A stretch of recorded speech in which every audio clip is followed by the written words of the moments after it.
Dari dulu perempuan tuh disia-siakan terus. Kenapa sih?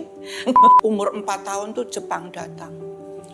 Itu tuh ya Allah Mbak, ya Allah itu hidup tuh kayak di neraka. Kita hidup itu harus sadar. Sadar bahwa kita itu hidup tuh karena karunia Tuhan. Dan dengan kesabaran itu bahwa ya saya percaya sekarang Tuhan kasih ini nanti pasti datang yang baiknya kan gitu. Kok kamu kok nggak makan? Ini udah dihitung sama ibu saya, nanti kalau kurang saya dimarahin. Ya udah, saya beli 2, kamu 1, aku 1 ya. Oh. Itu anak itu saya pandang, saya mau nangis. Kegagalan bukan akhir dari segalanya, kesuksesan juga tidak selalu ada selamanya. Suka duka silih berganti, tapi kemauan dan keyakinan untuk terus melangkah itu yang harus dimiliki.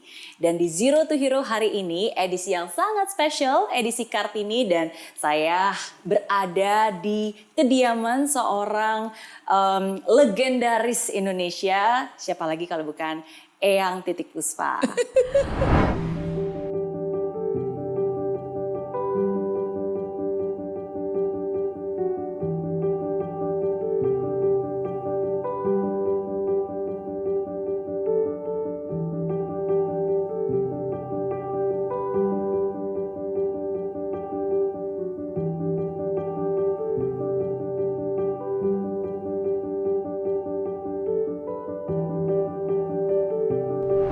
Halo Eyang. Halo sayang, halo Mary, halo everybody. Halo yang terhormat, yang tercinta, yang tersayang, Anda semua seluruh Indonesia. I love you. Wow, luar biasa. Terima kasih Eyang sudah mengizinkan kami untuk hadir di kediaman Eyang.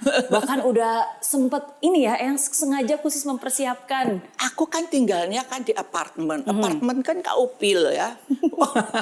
Bayangin itu dari berapa belas tahun saya di sini. Itu kan udah yang namanya kamera dari Sabang sampai Merauke kan.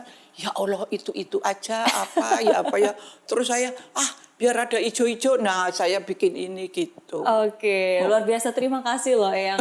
Diizinkan untuk hadir di sini aja udah suatu hal yang luar biasa. Saya tuh everybody welcome. Cuman ya kalau sekarang memang terus terang zaman ini saya mesti boleh tapi mandi dulu dan urusannya apa. Betul. Kalau urusannya tepat oke, kalau teman cuman just ya guyon-guyon jangan dulu. Iya, betul. Karena hari ini spesial banget saya hadir di sini karena kita tahu bulan April, 21 April Hari Kartini.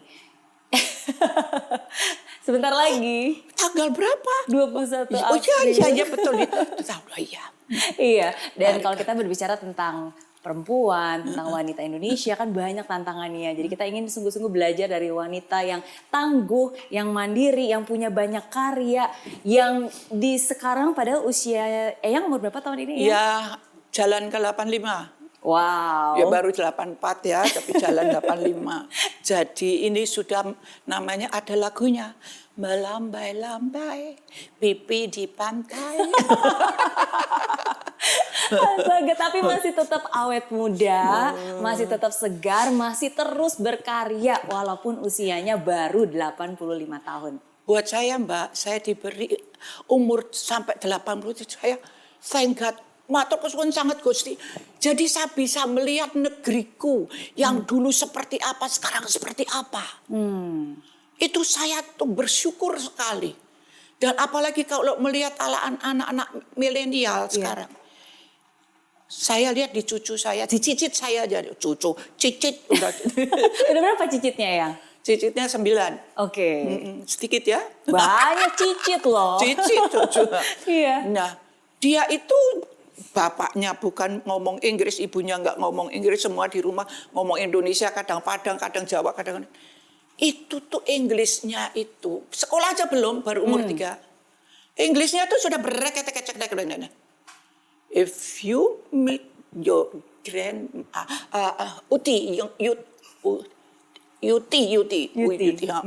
you must speak Indonesia. Oke, great. You know, bahasa is very difficult.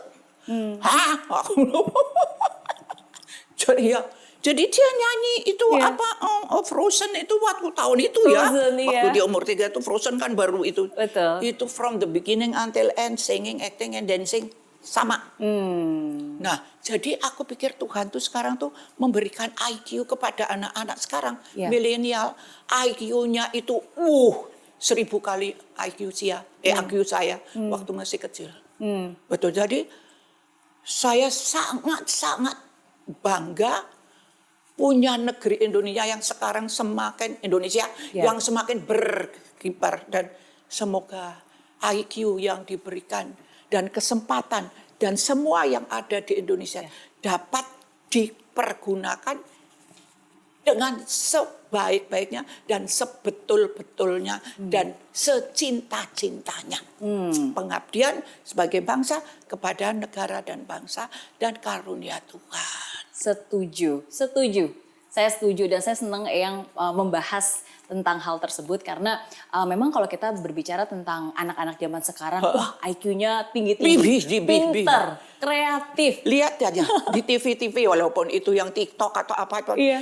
Anak seupil-upil ininya tuh cicit saya aja itu cicit lagi ya. Itu tuh bisa kalau naik misalnya di London atau apa ya gitu. Naik taksi. Iya. Itu dari naik mobil sampai berhenti itu ngobrol sama supir. Itu nanya soal keluarga, soal baru kelas 0. Tuh. Ya. 0 aja. Kritis ya. Ya, dan jadi aktif, ngomongnya tuh sudah ekspresif. dewasa. Ya. Jadi menanyakan tentang keluarga, anaknya pandai apa, berapa biji, dan kamu kok kenapa ambil ini, bukan kapal terbang, betul, dan macam-macam. Iya. Jadi ya itu kekaguman saya kepada Tuhan luar biasa yang memberikan Indonesia ini semakin matur kesuwun Gusti, matur kesuwun alhamdulillah ya Allah, apalagi bangsa saya semakin kesini semuanya terbawa menjadi berbinar-binar untuk memajukan negara dan bangsa. Dan mengenai Kartini ya Mbak ya, saya itu pengagum berat. Dulu saya waktu musimnya ada yang namanya bikin apa tuh namanya apa sih operet. Oke. Saya bikin operet Kartini. Kartini manusiawi Kartini. Ya, Kartini dengan manusiawinya dia. Sebelum saya bikin saya baca dulu, setelah saya baca saya ke dalamnya Raden Ajeng Kartini di sana di Jawa. Kayak ke sana, Bu, Raden Ajeng, saya ditolongin ya, saya mau bikin Raden Ajeng buat contoh perempuan-perempuan Indonesia. Kenapa saya mengagumi Anda? Karena Anda di saat itu sedang berumur 12. 12 dalam keadaan dijajah. Tapi untung Romo Anda itu, Bapak Ramonya tuh orang petinggi ya. Jadi itu pertemanan dengan Nyonya Ovingsor, itu dekat sekali. Makanya dia itu diparingi Tuhan sesuatu daya menerima keadaan dunia yang seperti itu. Dia bisa saring mana yang perlu. Ya, aku dijajah, tapi saya mendapatkan satu pelajaran. Nah, saya juga kepengen perempuan Indonesia bisa ini, bisa ini, bisa ini, bisa ini. Nah, itu yang bikin saya kagum 12. Ya, dan itu biasanya tahun. Kalau putra Nendoro kan, ambil ini, atau aku mau itu. Ya misalnya, non sewu ini nggak semuanya. Tapi artinya kadang-kadang terlalu terlalu senang atau dimanja. Ini nggak kerja. Tapi saya percaya di seluruh pulau Jawa, seluruh pulau di Indonesia pasti ada wanita-wanita yang luar biasa. Cuman karena dia ketemu sama temennya tuh siapa yang di Belanda itu, kok bisa lupa. Nah, jadi dia bisa ini bertukar pikiran, dan bisa sampai akhirnya mendunia. Nah, itu yang dia, jadi dia bisa memakai waktu, dengan sesuatu yang memang sangat dia cari untuk kepentingan kenaikan harkat perempuan. Ya, ada beberapa hal berarti yang dari tadi Eyang sebutkan, saya juga sangat setuju karena sosok Kartini itu walaupun pada saat itu ada banyak batasan dalam hidupnya, tapi itu tidak membatasi pikirannya. Betul. Ya, tidak membatasi aspirasinya dan mimpi-mimpinya. Ya itu yang saya kagumi, yang sampai akhirnya beliau kerjakan sendiri, bahwa bagaimanapun juga dia harus do something for perempuan Indonesia, karena dari dulu perempuan tuh disia-siakan terus. Kenapa sih? Nah, tapi kalau kita berbicara tentang Kartini, di samping saya sudah ada nih Kartini Indonesia yang masih bisa membagikan pemikirannya, inspirasinya, dan kisah hidupnya buat kita semua. Eyang, tadi saya bilang bahwa anak-anak muda zaman sekarang IQ-nya tinggi-tinggi, memang betul. Tapi di hidup ini bukan hanya cerdas yang paling penting, tapi bagaimana seorang wanita itu bisa tangguh, bisa menjadi pribadi yang mandiri, yang bisa bermanfaat. Ada banyak faktor-faktor lainnya. Dan mungkin ada 3 pertanyaan yang mungkin 3 kategori ya, permasalahan perempuan yang saya ingin tanyakan kepada Eyang. Pertama, wanita itu kan harus mandiri. Kalau zaman sekarang banyak orang bilang, zaman dulu ya wanita itu katanya kerjaannya tuh cuma kasur, sumur, dapur. Iya kan? Nah, Betul. betul ya, iya kan? Tapi sekarang kan berbeda. Nah, Eyang ini kan berada di zaman itu. Tapi sedangkan Eyang sendiri juga sudah mandiri dari sejak zaman itu.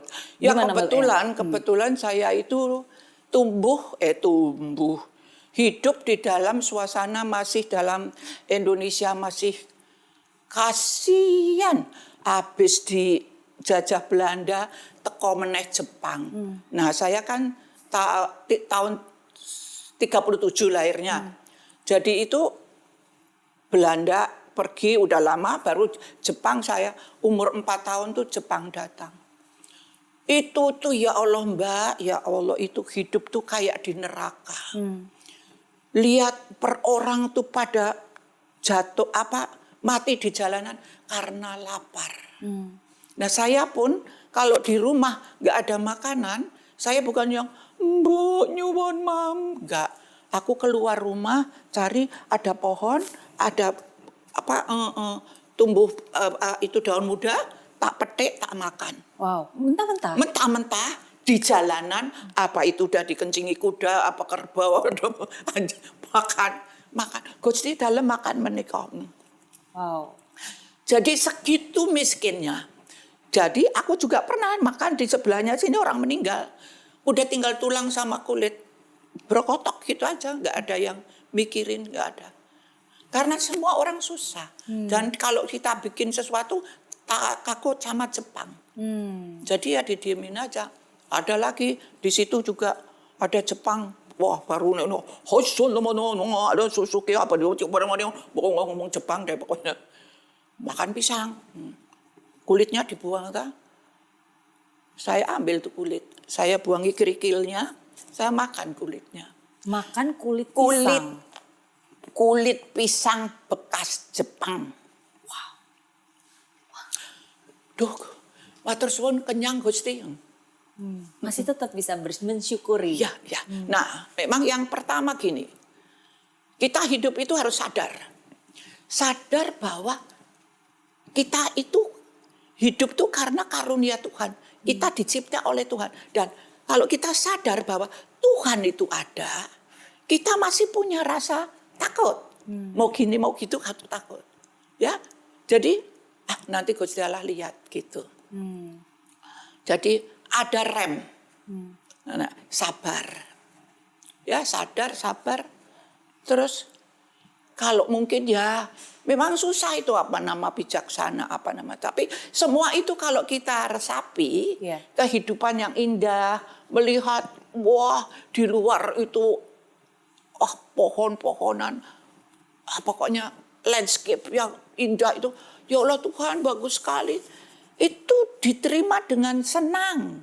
Jadi, aduh gunung ini bagus sekali kamu. Kadang-kadang aku ngobrol sama daun-daun. Jadi itu semua dinikmati itu jadi kayaknya kita tuh hidup tidak sendiri. Walaupun teman belum ada. Tapi kita tuh bisa nih. Dan dengan kesabaran itu bahwa ya saya percaya sekarang Tuhan kasih ini nanti pasti datang yang baiknya kan gitu. Iya. Ya sama semangat, tetap semangat.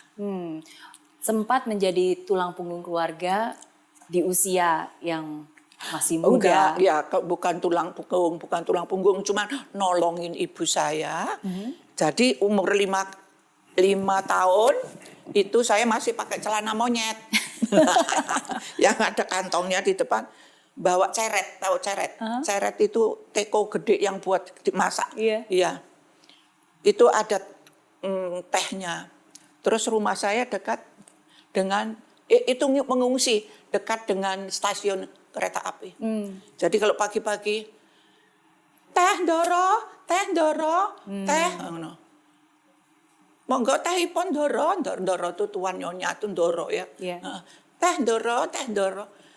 Itu ada yang, aku ra duwe, tapi aku duwe apa salak, maune telu saiki gari loro. Kan calak itu kan bijinya 3, dia baru makan 1 masih ada 2. Kowe rasa tak bayar, tak kei salak, mboten sisa budar, ngunjuk mawon. Ora aku engko ndak dosa. Nggih sampun gini. Aduh entuk salak, aduh senenge gitu. Nanti ke sana lagi gini.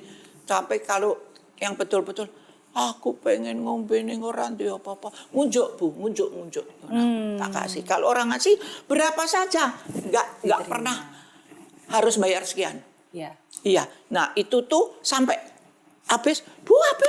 Itu sehari bisa ilir mudik kayak kereta api. Karena dekat sama rumah. Nah, itu umur 5. Nah, kelas 1 SD, 6 gitu ya. Temannya semua pada olahraga, main-main, istirahat kan namanya. Wah, happy-happyan gitu. Saya duduk buka besek. Iya, jualan. Loh, kowe kok orang mangan? Loh, nek aku kamu kok nggak makan? Kalau bahasa Jawa ntar banyak nggak tahu. Kok kamu kok nggak makan? Ini udah dihitung sama ibu saya. Nanti kalau kurang saya dimarahin. Ya udah, saya beli 2, kamu 1, aku 1 ya. Itu anak itu saya pandang, saya mau nangis. Kowe kok apik banget. Until now saya masih selalu saya doakan itu anak.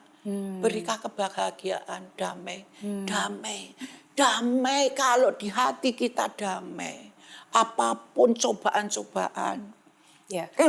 Masih kita, Gusti, tolongin dalam supaya sakit damai Gusti. Ya walaupun di sini sakit tapi akhirnya kita menerima. Nah, itu seperti anak itu. Wes aku tak tuku loro, aku tak beli 2, kamu 1. Ya udah begitu. Artinya apa ya, buat saya kejadian-kejadian itu kok membuat saya tuh kok indah gitu. Apalagi sampai sekarang lihat para menteri perempuan. Ya, gila semua. Bukan apa luar biasa, menginspirasi. Saya kagumi.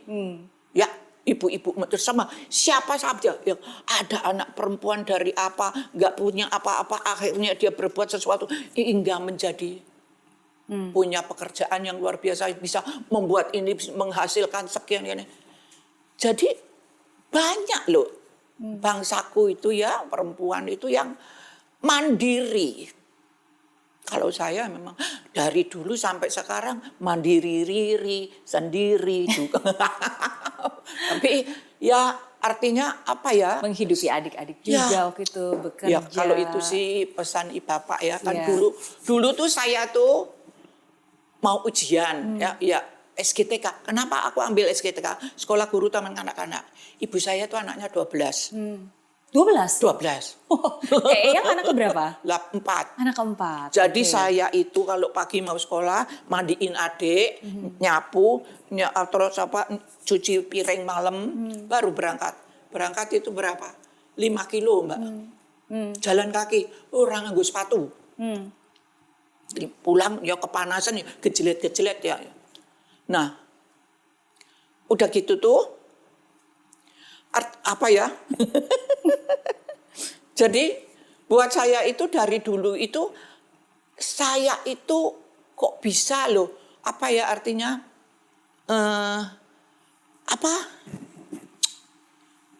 kok bisa melakukan apa yang memang di depan saya itu harus saya kerjakan. Saya dari kelas 3 SD saya tuh sudah bersahabat sama Tuhan. Tapi sebelumnya saya perang sama Tuhan. Tuhan baru marah ya. Jadi bukan Indonesia saja kok yang ribut. Seluruh dunia dibikin ribut oleh Tuhan.